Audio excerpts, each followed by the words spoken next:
औज़ुबिल्लाहिमिनश्शैतानिर्रजीम बिस्मिल्लाहिर्रहमानिर्रहीम अल्लाहुम्मा सल्लि अला मुहम्मदिन व अला आलि मुहम्मद क़ुल रब्बि ज़िदनी इल्मा।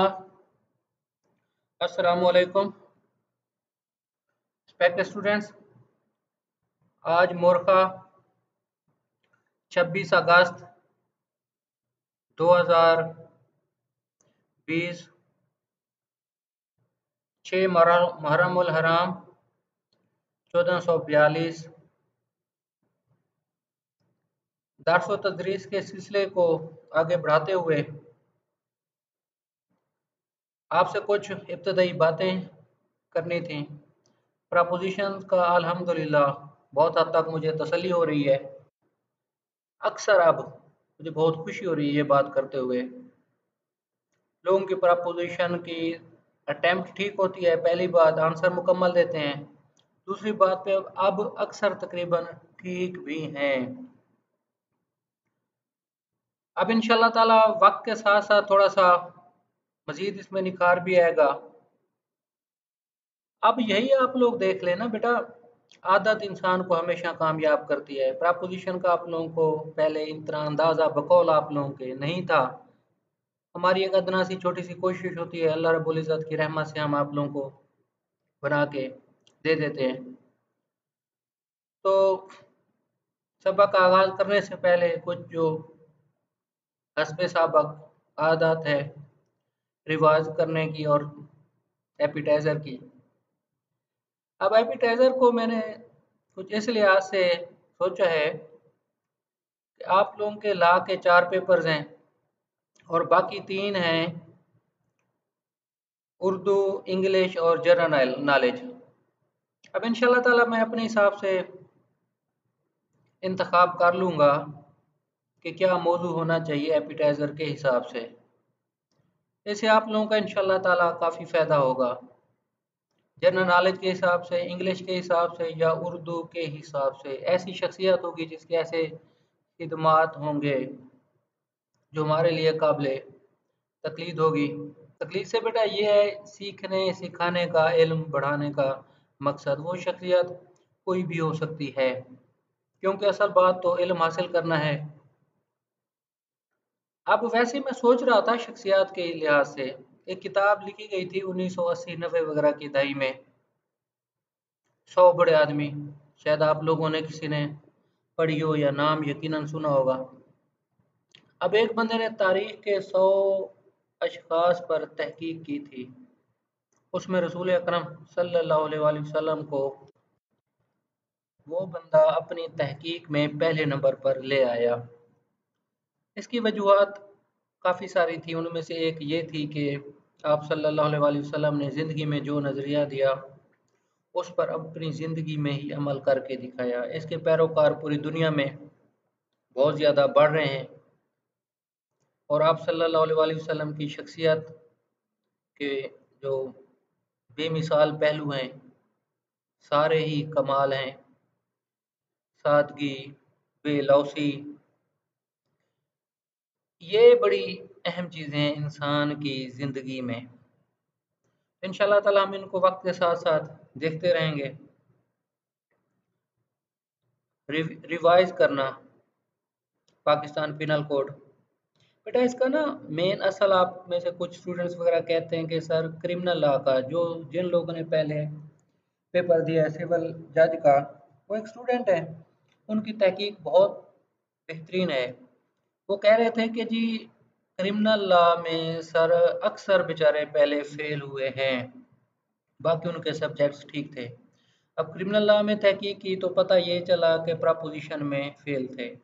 उस पर अल्हम्दुलिल्लाह रोज़ाना मशक करते हैं, एक आदत आप लोगों की बन रही है, उसी लिहाज से हम दुरुस्तगी भी करते जाएंगे। फिर कल की प्रपोजिशन थी उसी हिसाब से बनाई गई थी पहले जो आती है, बल्कि थोड़ी सी हल्की सी आप कह सकते हैं ज़रा मुश्किल होती है शायद उससे जो एग्ज़ामिनर पूछता है।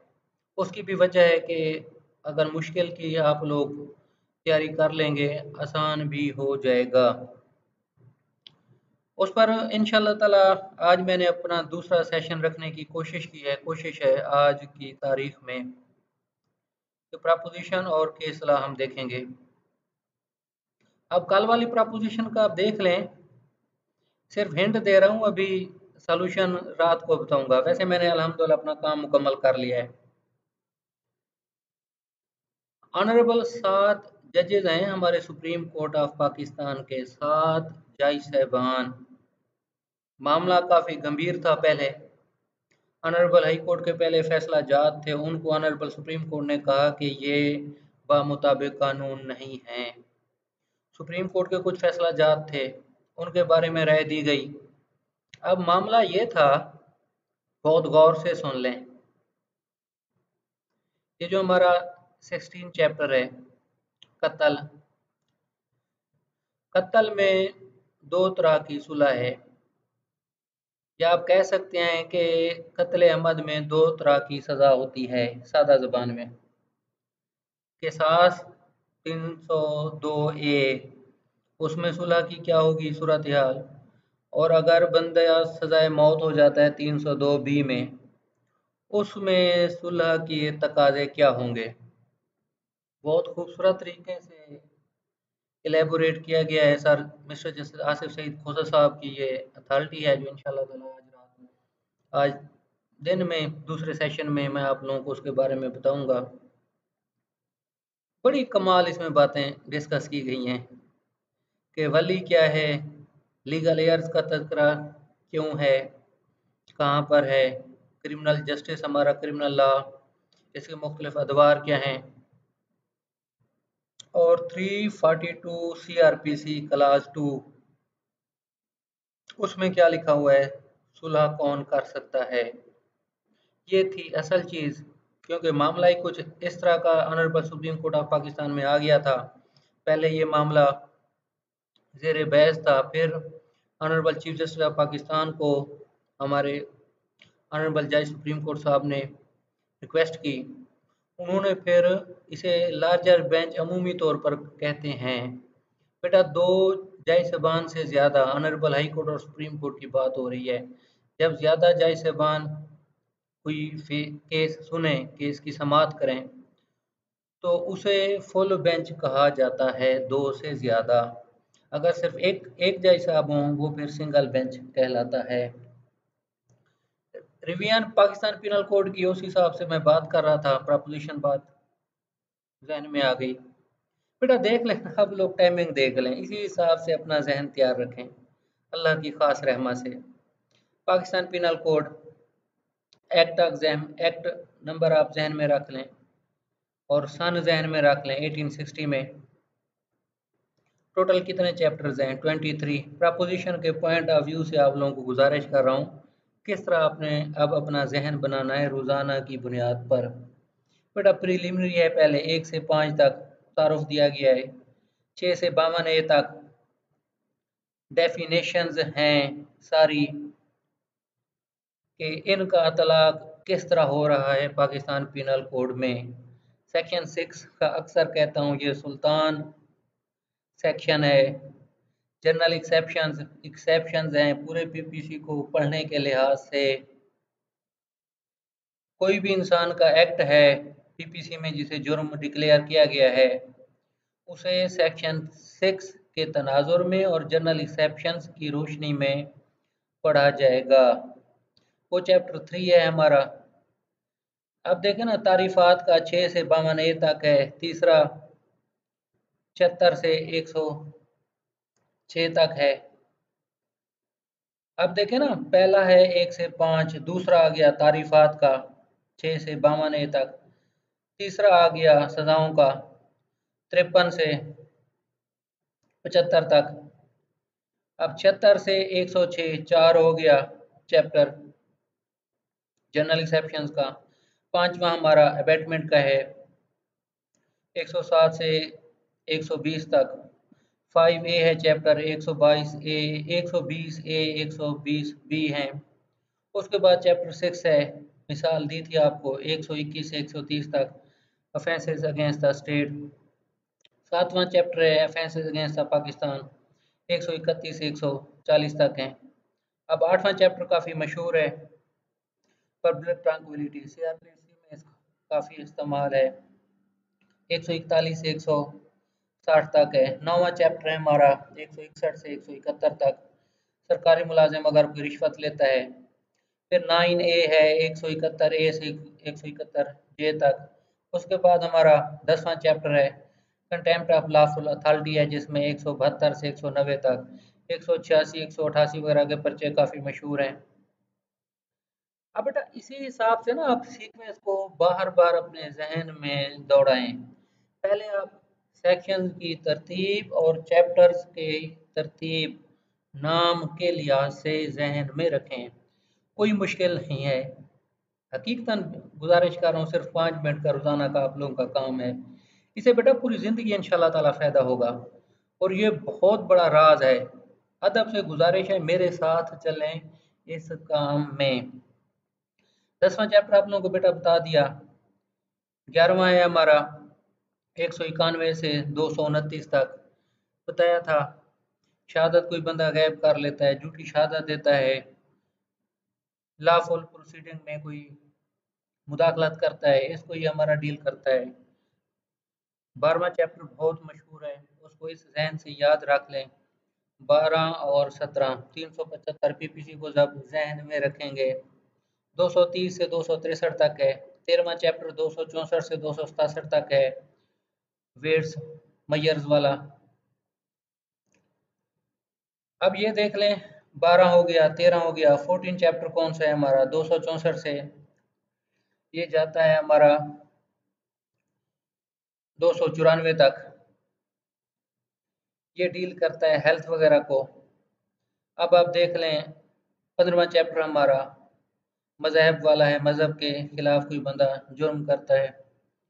295 से 298 तक है। फिर 16 चैप्टर जो अब हम पढ़ रहे हैं आजकल, offences against the human body आ गया। 16A है 339 से ये शुरू होता है, 375 तक जाता है। ये भी basically offences against the human body तो है, लेकिन इसमें ज़रा ऑफेंसेस की नेचर ज़रा चेंज हो जाती है, खालिसतन हल्ट नहीं होता। उसके बाद बेटा ये 17वां चैप्टर बहुत मशहूर है, थेफ्ट एक्सटॉर्शन वगैरह वाला।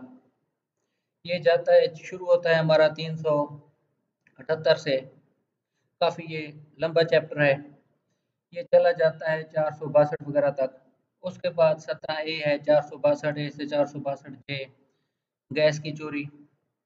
उसके बाद 18वां चैप्टर है हमारा 463 से ये चला जाता है 489G तक, 18वां चैप्टर। उसके बाद 19 चैप्टर है हमारा, कोई बंदा अगर मुआहदा कर लेता है किसी के साथ किसी की कफालत का। 20 चैप्टर है हमारा।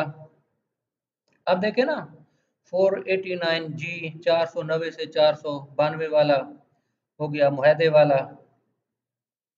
उसके बाद आप देख लें 493 से लेकर 495 तक ऑफेंसेस अगेंस्ट था मैरिज आ गया, खातून की बाबत।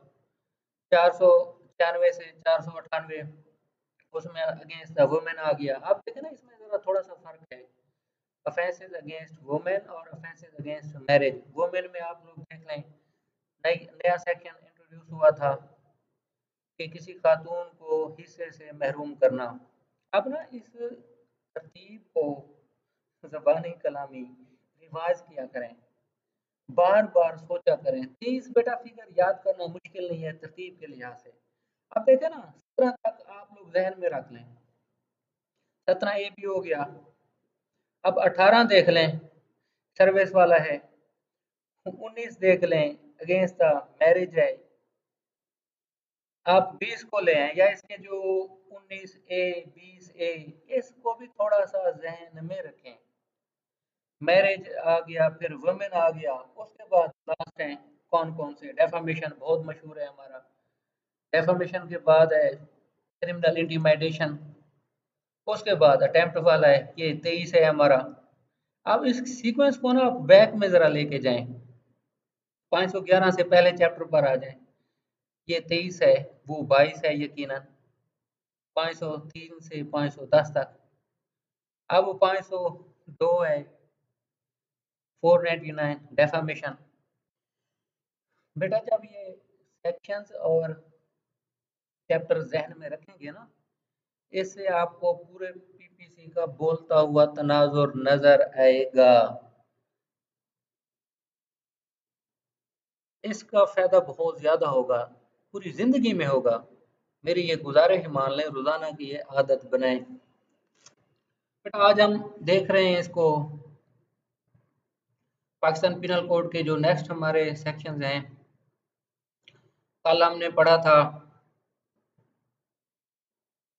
तकरीबन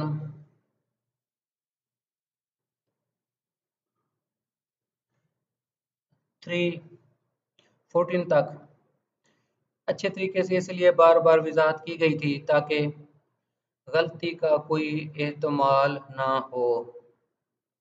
आज की इंशाल्लाह ताला प्रपोजिशन में आप लोगों को हर चीज़ बहुत ज़्यादा क्लियर हो जाएगी। जो प्रपोजिशन के हिसाब से पूछा था वही दोबारा अगेन थोड़ी सी गुजारिश कर रहा हूँ कि कौन कौन से वारिस होने चाहिए, कौन वारिस नहीं बनते। ये 309 310 उसी को डील करता है।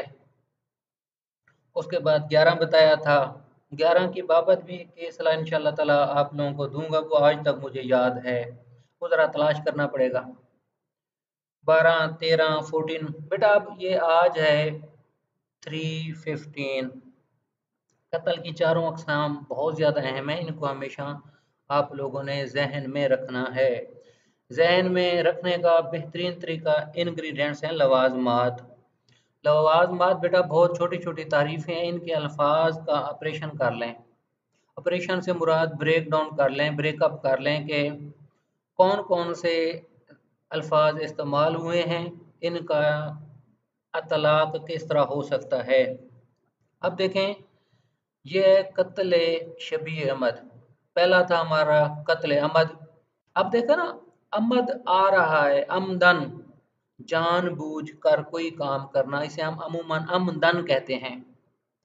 अब वो कत्ल अहमद था, जानबूझ कर कत्ल। बेटा उसमें एक्शन आप देख लें, पिस्टल है, पिस्टल से फायर किए, सर पर 2 3 फायर किए, बंदा मर गया। अब इससे ज्यादा और नियत क्या हो सकती है किसी इंसान को कत्ल करने की? नियत, नॉलेज, इंटेंशन और काम फेल ऐसा करना जिससे बाज़ाहिर अक्ल सलीम यही कहे कि इसके अलावा इसकी नियत ही कुछ नहीं थी।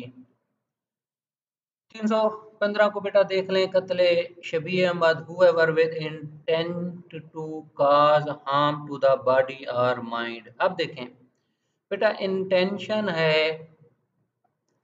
हार्म काज करने की, बॉडी और माइंड, जिस्म को या बॉडी को, ऑफ एनी पर्सन।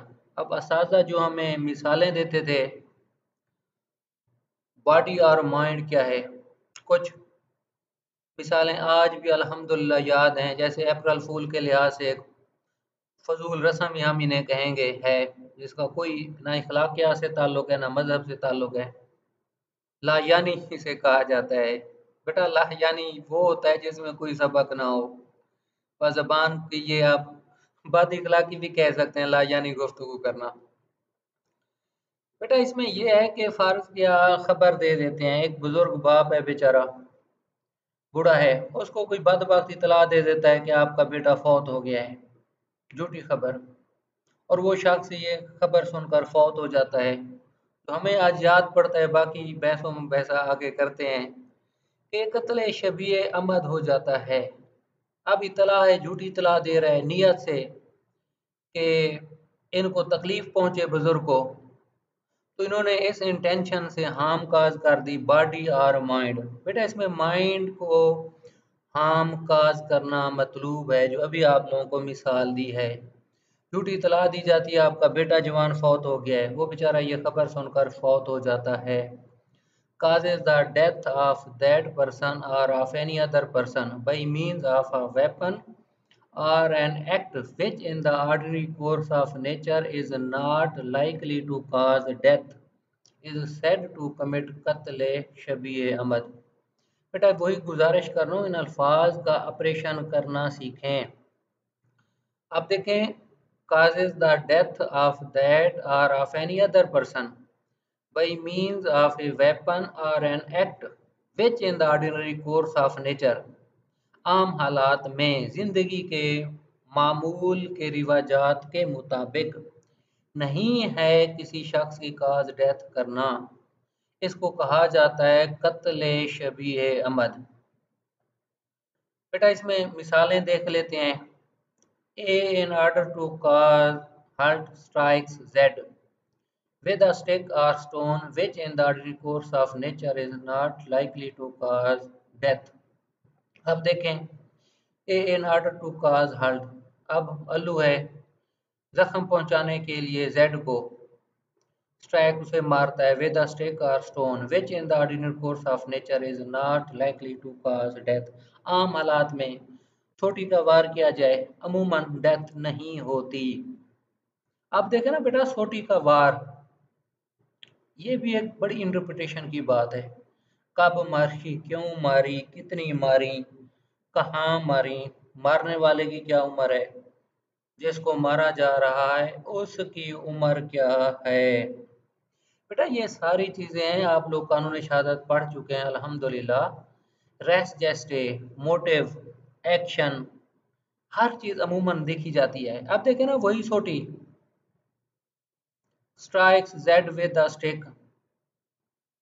अब देखें, strikes Z with the stick और stone which in the course of nature is not likely to cause death. पत्थर मारा, लड़ाई झगड़े होते हैं अक्सर औकात, पत्थर उठा के मार दिया, अमूमन पत्थर से डेथ काज नहीं होती। Z dies as a result of such halt. Allu shall be guilty of कत्ल शबीह अमद। अब आप देखें ना इसमें बेटा मुख्तलिफ आप लोग रीजंस देखेंगे हर चीज़ की। अब इसमें प्रपोजिशन भी आप लोग देखते हैं। फर्ज किया एक नौजवान है, उसका बुजुर्ग से झगड़ा हो गया। नौजवान की उम्र है 20-22 साल, बुजुर्ग की उम्र है 70 साल। अब बुजुर्ग पहले मरीज है काफ़ी हार्ट वगैरह का, झगड़ा हुआ, उस नौजवान ने बुजुर्ग को लाठी मारी, कमर पर लगी, अब बुजुर्ग फौत हो गए। अब पोस्टमार्टम में काज ऑफ डेथ निकली है हार्ट अटैक। वो पहले दिल के शदीद मरीज थे। अब काज ऑफ डेथ ये लाठी या सोटी नहीं है, लेकिन डेथ तो काज हो गई है ना। अब उस लड़के का इरादा ही नहीं था उस बुजुर्ग को कत्ल करने का, इरादा सिर्फ यही था, फौरन गुस्सा आ गया।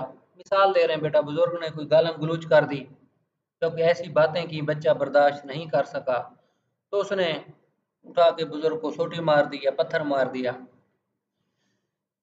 बेटा ये एक अल्लाह की ज़ात आप लोगों का वजदान, दिमागी कैफियत, इल्म इस हद तक लेवल पर लेके आएगा बेटा, जो इल्म का कानून है, कानून इल्म यकीन। बेटा ये आप लोगों का ना एक जो माशाल्लाह आप लोगों का अक्सर का जवाब आता है, मुझे बहुत खुशी होती है। इस वजह से ये आपको फिलासफी ऑफ लॉ बेटा बयान करने की कोशिश कर रहा हूँ। बेटा रट्टे से ना या फिक्स करने से नहीं होता ये इल्म दायमी और यकीनी। फ्रेश होके माइंड से पढ़ा करें, लिखा करें बार बार। वही जो आप लोग अक्सर गुजारिश करते हो, तजर्बाती मुशाहदाती आप लोगों का इल्म होना चाहिए बेटा, उससे ना डिफ्रेंशिएट करना सीखेंगे। अब एक देखें, एक कानून का सेक्शन है, बहुत जगह अतलाक उसका हो रहा है, बहुत जगह सिविल में, क्रिमिनल में, कॉन्स्टिट्यूशन में, लॉ ऑफ टार्ट्स में, कहाँ कहाँ आपका रटा काम आएगा। कई दफे मैं से ये बात कर रहा था बेटा, एज ए होल जो आप लोगों की अंडरस्टैंडिंग है ना, उसको वुसअत दें। अब यही आप लोगों से डिस्कस किया, बल्कि आज भी हमें याद है, अल्लाह की ज़ात इनका रुतबा इज़्ज़त बुलंद करे। बहुत बाकमाल इंसान है सर मंजूर अहमद मलिक साहब। आप उस वक्त honourable mister justice Lahore high court थे, बाद में फिर अल्लाह की ज़ात ने इन पर बहुत रहमत की। आजकल आप जज सुप्रीम कोर्ट ऑफ पाकिस्तान है। बेटा डिफ्रेंशिएट करना किसे कहते हैं, जो आज हमें थोड़ी सी बात याद है। एक दफ़ा लाहौर में हम इनकी अदालत में बैठे थे, तो किसी वकील साहब ने जजमेंट की कॉपी थी बेल की कि जी ये एज ए प्रेसिडेंट है केस ला। तो सर ने उसी वक्त ही फरमाया कि जो आप केस ला दे रहे हैं ये किन ऑफेंसेस के मुतल्लिक है। जो इस वक्त जमानत जेर बहस थी उनके पास, ये किस जुर्म से मुतल्लिक है? जमानत प्री अरेस्ट है या पोस्ट अरेस्ट है? वकूआ दिन का है या रात का? रिकवरी हुई है या नहीं हुई? प्रोहिबिटेड क्लास में फाल करता है या नहीं करता? अक्यूज की तादाद कितनी है? प्रिंसिपल ऑफ लॉ इस पर सेटल क्या है? इन्वेस्टिगेशन का रिजल्ट क्या है? इसमें वजह क्या है झगड़े की या एफआईआर होने की? बेटा कम अज कम सर ने 9 या 13 फर्क बता दिए थे जजमेंट में। बस में फैसला है बेल का कि किस तरीके से बेटा ये आप लोगों ने अंडरस्टैंडिंग करनी है, डिफरेंशिएट करना है किसी चीज को। वैसे ही भाई अभी मुझे बात याद आ गई। हर लिहाज से सोचें, मशक करें, पर अल्लाह के साथ मेहनत का फल रहेगा नहीं करती। खुद ही बेटा आप लोगों को समझ आ जाएगी जब खुद प्रपोजिशन बनाएंगे, उनका तलाक खुद ही सीखेंगे। नेक्स्ट हम आ जाएं। Punishment for Qatl Shabir Ahmad. Whoever commits Qatl Shabir Ahmad shall be liable to Diyat and may also be punished with imprisonment of either description for a term which may extend to 14 years as ताज़ीर। अब देख लें, अच्छा ये ना आप दोबारा गुजारिश कर रहा हूँ, पीडीएफ है, पीपीसी मेरे पास शायद पुराना है। बेटा आप लोगों ने 2020 का कम अज कम मेजर एक्ट रखना है, फौजदारी का, पाकिस्तान पिनल कोड। आखिरी जो अमेंडमेंट हो चुकी है पीपीसी में, वो आप लोगों के इस वक्त हाथ में होना चाहिए। बेटा मैं इस जिम्मेदारी से बरी हूं क्या कि सजा पहले कितनी थी अब कितनी है, क्योंकि इस वक्त मेरे सामने पुराना पीपीसी है। अल्हम्दुलिल्लाह मेरे पास नया भी मेजर एक्ट है, लेकिन वो पीडीएफ या इस वीडियो लेक्चर के लिए नहीं हो सकता। अगर किसी स्टूडेंट के पास जदीद है 2020 तक का पीडीएफ पाकिस्तान पिनल कोड का, मेरे पास भेज दे तो आप लोगों को फायदा हो जाएगा पढ़ने पढ़ाने में। अब 14 ईयर्स है, नई किताब में मुझे नहीं पता। ये है बेटा उसकी सजा। अब देखें ना, दैयत तो है लाजमी, और आगे डिस्क्रिशन ऑफ द कोर्ट है कि उसको 14 ईयर्स तक सजा भी हो सकती है। बेटा देख लो ये चार्ज कैसे अमेंड होता है। फ्रेमिंग ऑफ चार्ज का इंशाल्लाह ताला जब मौका देगा ना सीआरपीसी का कभी, मैं आप लोगों को बताऊंगा। 302 की 316 से तशबीह इसलिए दे रहा हूँ, अक्सर फर्द जुर्म होता है 302 में, शहादतें आ जाती हैं फौजदारी ट्रायल में, कोर्ट ऑफ सेशन ट्रायल कर रही है, लेकिन सज़ा हो जाती है 316 में। क्यों? बड़े जुर्म से छोटे जुर्म में सज़ा हो सकती है, छोटे से बड़े में नहीं हो सकती, उसके और कानूनी तकाजे हैं। 302 से 316 में सज़ा हो गई और ये बरी हो जाता है बंदा उस जुर्म से। अब देखें ना, कंप्लेनेंट है 302 का, ट्रायल हुआ, जज साहब ने 302 में सजा नहीं की, 316 में सजा कर दी। अब कंप्लेनेंट अपील अगेंस्ट एक्विटल करेगा, क्रिमिनल रिवीजन नहीं करेगा ऑनरेबल हाई कोर्ट में। लॉजिक और रीजन बेटा सिर्फ यही है इस वक्त कि चार्ज और में सजा हुई है, ये वजह है।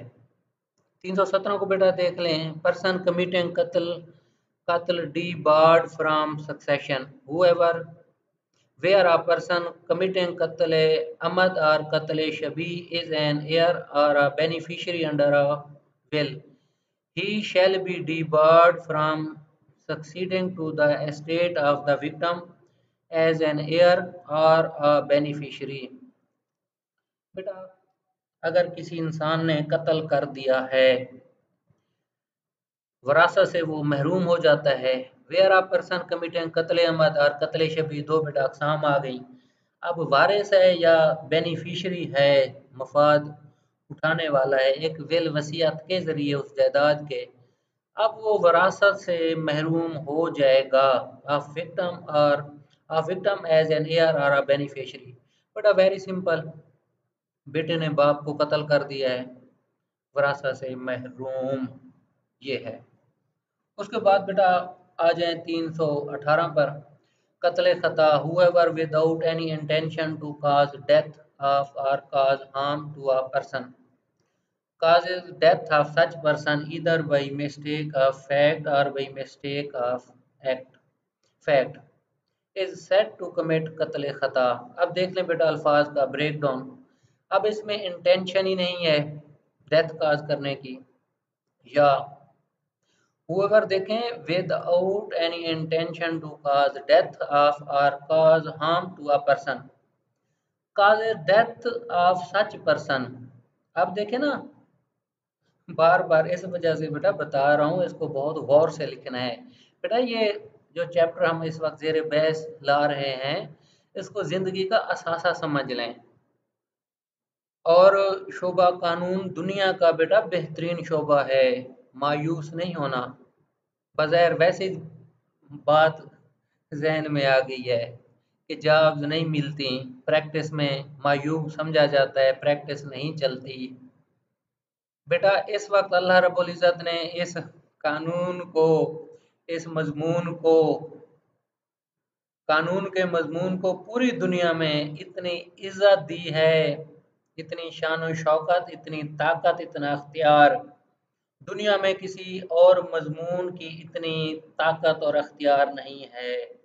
बहुत अदब से गुजारिश करूंगा, हमारे सिविल जज साहब क्लास 3 होते हैं, 22 स्केल के अफसर को तलब करते हैं, आते भी हैं, उनकी शहादतें भी उनके सामने हो रही होती हैं। पाकिस्तान के कितने भी बड़े ओहदा जाते हैं, कोई भी आप मिसाल ले लें, पाकिस्तान के 4-5 तो हैं ना जो मुल्की लेवल के ओहदा जाते हैं, उनका कोई फैमिली डिस्प्यूट हो जाता है, उनके खिलाफ कोई दावा दायर हो जाता है, अगर बामुताबिक कानून हो सकता है तो पर्सनल कैपेसिटी में या ऑफिशियल में आप लोग देख लें। चलो यही तहकीक आ गई कि सदर पाकिस्तान है, वजीर आजम साहब हैं, चीफ जस्टिस सुप्रीम कोर्ट हैं, या ऑनरेबल, ये हमारे honourable chief justice of Pakistan, या ये जो हमारे आर्मी के अफसरान हो गए, इनकी बेटा वैसे ही बाय द वे मिसाल दे रहा हूँ, क्योंकि इंसाफ है ना, अल्लाह की ज़ात से ये चीज़ मंसूब है। अल्लाह रब्बुल इज़्ज़त ने इस ओहदे को इज़्ज़त इतनी ज़्यादा दी है। सहाबा इकराम की मिसाल ले लें, काजी के सामने नहीं आए खलीफा वक्त, उनकी शिकायत नहीं हुई, बेटा मायूस नहीं होना इस शोबे से। अल्लाह आपको वो इज़्ज़त देगा, उस इज़्ज़त का कोई मुतबादिल इस दुनिया में नहीं है। आप इसको मजहबी हिसाब से समझ लें या दुनियावी हिसाब से समझ लें, लेकिन बेटा फिर इसको बतौर मुशाहिदाती तजर्बाती इल्म के तौर पर पढ़ना है। ये रट्टे मट्टे लगा के जो अक्सर आप लोगों से गुजारिश करता हूँ, अगर आप लोग करें अपनी मर्जी, हमारी इस्तदा पे, हमारी गुजारिशात पे अमल ना करें, फिर बेटा कामयाबी कैसे होगी। अदब से गुजारिश करता हूँ बेटा, बड़े ज़िंदगी में चीज़ें देखी हैं इल्म की बाबत, आप लोग ऐसे लगे रहें। बहुत मिसालें हर लिहाज से दे चुका हूँ, बहुत ज़्यादा। अल्लाह रब्बुल इज़्ज़त बेटा आप लोगों को बहुत इज़्ज़त देगा इस शोबे में, जो चाहते हैं उससे बढ़ के मिलेगी चीज़। तो यही बात अब यहाँ से कहाँ चल पड़ी कि इसको ना कत्ल की अक़साम को बहुत गौर से देखना है। कत्ल अमद में क्या फ़र्क है, शबीह अमद में क्या फ़र्क है, कत्ल ख़ता में क्या फ़र्क है। फिर आप कत्ल अमद को कत्ल ख़ता के साथ लेके आएँ, कत्ल शबीह अमद को कत्ल बिलसबब के साथ लेके आएँ, इंग्रीडिएंट्स देखें, मिसालें देखें। फिर आप लोगों को इंशाल्लाह ताला केस सलाह भेजूँगा, उनको ज़रा तज्ज़िया कीजिएगा। मैं कहता हूँ बेटा ये एक दफ़ा के लिए ना, एक दफ़ा पढ़ें, मुस्तकिल हमेशा के लिए ये चीज़ ज़हन में बैठ जाए। अब इसको आप देखें, डेथ है, cause harm to a person, causes death of such person either by mistake of fact or by mistake of fact। अब देखें ना, मिस्टेक ऑफ एक्ट है या बाई मिस्टेक ऑफ फैक्ट है। इज सेड टू कमिट कत्ल खता, मिसाल क्या है, ए एम्स एट अ डियर, हिरन पर एक बंदा निशाना लगाता है हिरन को मारने के लिए, but missed the target and kills Z who is standing by. अब एक बंदे ने देखें हिरन को मारने की कोशिश की, फायर किया, लेकिन गलती से वो साथ लगे किसी इंसान को लग गया। बेटा कई दफ़ा होता है, शादियों में फंक्शंस हो रहे होते हैं, फायरिंग करते हैं, हालांकि हवाई फायरिंग होती है, साथ वाला बंदा मर जाता है फायर से। तो ये कत्ल खता का अक्सर पर्चा हो जाता है। हालांकि होता 302 में ही है, लेकिन सजा 319 में होती है। अब A shoots at an object to be a boar but it turns out to be a human being. अब ये मिसालें आप लोग देख लें। एक ने किसी पर फायर किया ये समझ करके ये बोर शायद सुअर वगैरह को या किसी जानवर को कहा जाता है, लेकिन वो कोई इंसान निकला। अब ये भी किसी लिहाज से सच्चा है ना, रात का टाइम है, अंधेरा है बहुत ज़्यादा, इसे समझ नहीं आ रही, फायर कर दिया, किसी इंसान को लगा, कत्ल खता है। अब देखें बेटा, ये देखें इन मिसालों को डेफिनेशन के साथ ज़रा जोड़ें। However without any intention to cause death. अब इंसान की तो नीयत ही नहीं है ना कत्ल करने की, इंसान तो आप इसमें कत्ल खता में निकाल दें। Or cause harm to a person causes death, और काज हार्म। अब देखिए ना, without any intention to cause death, death की इंटेंशन नहीं है, पहला इंग्रेडिएंट।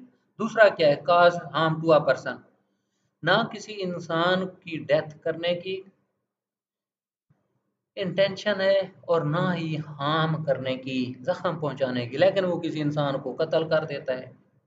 मिसालें ये दो आप लोगों को बेटा बता चुका हूँ। अब उसके बाद 319 पे आ जाए। इसकी सजा है whoever commits कत्ल खता shall be liable to दय्यत provided that where कत्ल खता is committed by a rash or negligent act other than rash or negligent driving। बेटा 319 को बड़ा गौर से देख लें। अब देखें कत्ल खता, अच्छा ये थ्री ना, हाँ इसकी बिल्कुल सजा हम पढ़ रहे हैं।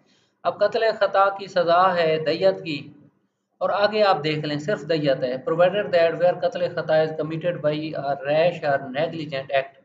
बेटा ये अक्सर ये 320 के 319 के पर्चे पता है कब किन हालात में होते हैं? 318, 19। अब 19 में ना देखें सजा में कुछ इजाफी चीज आ गई है। अक्सर ड्राइविंग में बंदा मारा जाता है, रिक्शे वाला है, आगे कोई सवारी है, बंदा आ रहा है पैदल सवार, उसको मोटरसाइकिल के साथ एक्सीडेंट हो गया, या बड़ी बसों का एक्सीडेंट होता है। इसको ज़रा, हालांकि आगे भी हम पढ़ते हैं, लेकिन इसको आपने जहन में रखना है इस बात को। अब देखें भाई रैश और नेग्लिजेंट एक्ट। अब वही आप मिसाल ले लें, बस वाला है 140 की स्पीड से जा रहा है, हालांकि पता भी आगे रश है, ट्रैफिक काफ़ी रश है ट्रैफिक का सड़क पर, लेकिन इतनी तेज ड्राइविंग कर रहे हैं, इंतहाई बद एहतियाती, हम इसे बेहतरीन लफ्ज इस्तेमाल करेंगे, बेहतियाती नहीं बद एहतियाती, जानबूझकर मैं बद एहतियाती कह रहा हूँ ड्राइवर हजरात का, कि आगे मोटरसाइकिल सवार जा रहे उसको मार दिया। इन अल्फाज इन हालात में ये अल्फाज मैं इस्तेमाल जानबूझकर बेटा कर रहा हूँ।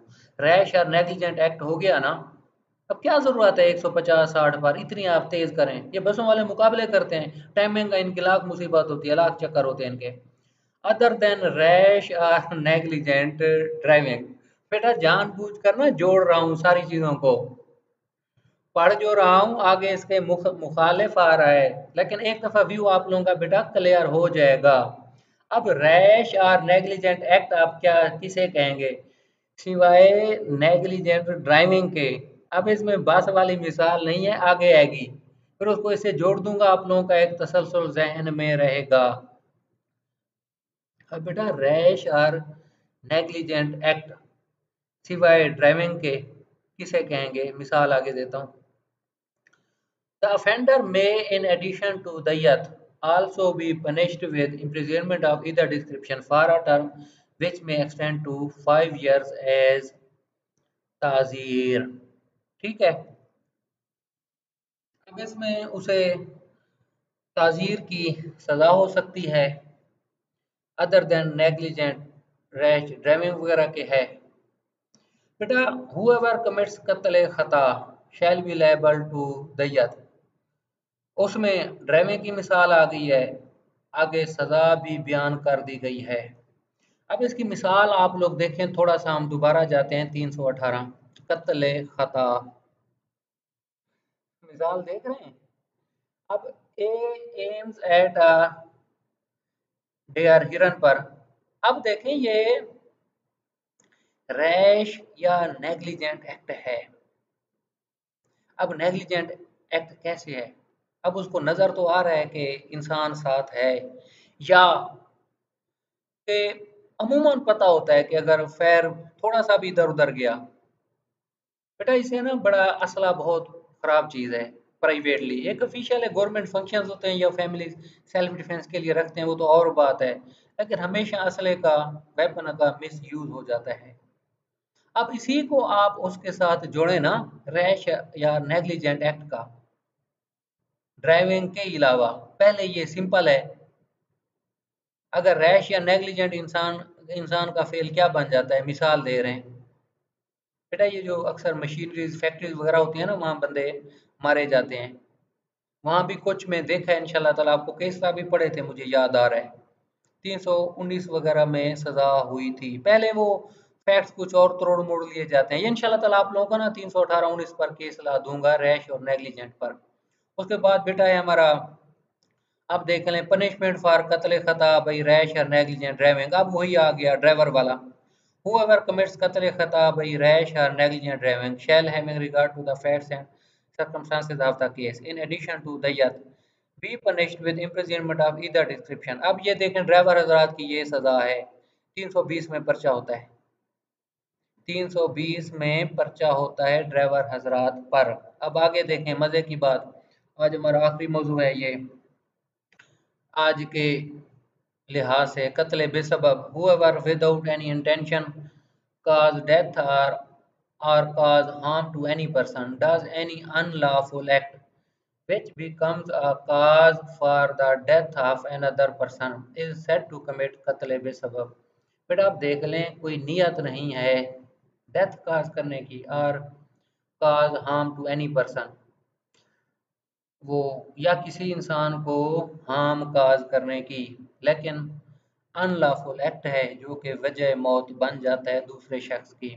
असाजा में मिसालें देते थे और हकीकत भी थी। लाहौर का कोई इलाका बताते थे, एक साहब थे, उन्होंने, उनके घर के सामने ब्रेकर था। ब्रेकर बेटा जो मेटल रोड होता है ना, इस पर थोड़ा सा ऊपर सीमेंट आप समझ लें, बजरी समझ लें, लगा देते हैं सड़क पर, ताकि वो उससे ये ब्रेकर बन जाए, गाड़ी तेज स्पीड से ना गुजर सके, गाड़ी वाले को ब्रेक लगाना पड़े। उसकी भी रीजंस होती हैं, उनके छोटे छोटे बच्चे होते हैं, गाड़ियां तेज स्पीड से गुजरती हैं। ये टाउन वगैरह में अक्सर होता है, सोसाइटीज में। अब एक शख्स ने ब्रेकर बनवा दिया बड़ा। अब उसका एक हमसाया था या उस टाउन का शहरी था, वो कहीं बाहर गया हुआ था सैर सपाटे को। अब वो 10-20 दिन के बाद आया, उसे पता नहीं था, गाड़ी जरा स्पीड में थी, ब्रेकर से गाड़ी गुजरी, एक्सीडेंट हो गया, बंदा फौत हो गया, बाद में मसाइल कानूनी खड़े हुए। तो असातिज़ा ये मिसालें देते थे, शायद कोई वाकया भी होगा, कत्ल बेसबब इसे कहते हैं। अब अनलॉफुल एक्ट तो उसने कर दिया ना, ब्रेकर क्या लगाना उसका काम था, किसकी जिम्मेदारी थी? या ब्रेकर की बाबत कानून क्या कहता है? क्या लोगों को बताया था, पहले पब्लिक नोटिस दिया था, या उस इदारे का काम था? अनलॉफुल एक्ट है ना, या उसे ये अख्तियार ही नहीं है ब्रेकर लगाने का घर के बाहर, क्यों आप लगाएं? बेटा ये इसकी मिसाल है। देख साहब, बेटा अब ये देख लिया, घर के साथ जी सीवरेज खराब है, खुद ही साहब ने जी तंग है कि जी मेरा ये गटर खराब है घर का, खुद ही गड्ढे खुदवाने शुरू कर दिए। अब गड्ढे में कोई बंदा मर गया, अब गड्ढा खुदवाना किसका काम है? बल्दिया का काम है। पब्लिक नोटिस होता है, वो बेटा बोर्ड लगा देते हैं या पट्टी लगा देते हैं इसकी कपड़े की, ताकि कोई इंसान उस गड्ढे की तरफ जा ही ना सके। अगर कोई उस गड्ढे में गिर जाता है तो मौत हो जाती है। अब बेटा देखो जिद्दत हुई है इसमें। अब एक पाकिस्तान की सियासी शख्सियत हैं, नाम अभी जहन में नहीं आ रहा, उनके साहबजादा था, वो कार पर सफर कर रहे थे, कार भी बड़ी थी शायद, जिसे जीप टाइप कहते हैं, प्राडो या जो भी था नाम।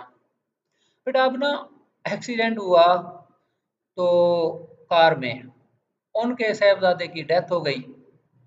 अब इल्ज़ाम ये आया कि जी कार में जो बेटा ये हवा का निज़ाम होता है, ये उसमें एयर बैग कहते हैं, एयर बैग ने सही काम नहीं किया, तो इस वजह से उसकी डेथ हो गई है जी, कत्ल बेसबब बनता है। अब देखे ना इनोवेशन कितनी आ रही है, जिद्दत। अब मिसालें वही नहीं खड़ी जो पहले थी, बहुत आगे काम चला गया है हालात वक्त के हिसाब से। अब बेटा इसकी आप सजा देख लें, हुआर कमेंट्स करते रहे शैल भी, इसकी सज़ा सिर्फ दैयत है बेटा। अल्लाह पाक आप लोगों का हामी और नासिर हो। बहुत शुक्रिया। अल्लाह हाफिज़।